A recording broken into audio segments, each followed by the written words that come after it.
નમસ્કાર. આજે આપણે ધોરણ 6 માં ભણતા વિદ્યાર્થીઓ પાસેથી ગુજરાતમાં વિવિધ પ્રકારના જે મેળાઓ ભરાય છે તો કયો મેળો કયા જિલ્લામાં ભરાય એની માહિતી આપણે બાળકો પાસેથી મેળવીશું. મારું નામ છે તાસ્મીર રાજુભાઈ છે.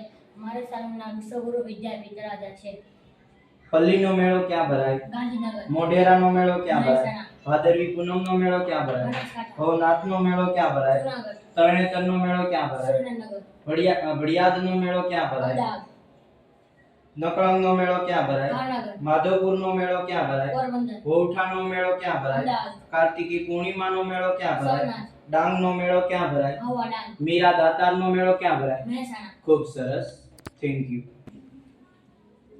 નમસ્કાર. આજે આપણે ધોરણ 6 માં ભણતા વિદ્યાર્થીઓ પાસે ગુજરાતમાં જે આવેલા અભયારણ્યો છે તો કયું અભયારણ્ય કયા જિલ્લામાં આવેલું છે તેની માહિતી આપણે બાળકો પાસેથી મેળવીશું.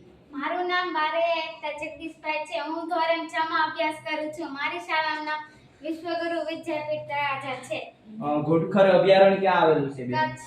નારાયણ સરોવર અભયારણ્ય ક્યાં આવેલું છે? કચ્છ. રામપરા અભયારણ્ય ક્યાં આવેલું છે? મોરબી. ખીજડીયા પક્ષી અભયારણ્ય ક્યાં આવેલું છે? જામનગર. મહાગંગા અભયારણ્ય ક્યાં આવેલું છે? દેવભૂમિ દ્વારકા. મરીન અભયારણ્ય ક્યાં આવેલું છે? જામનગર.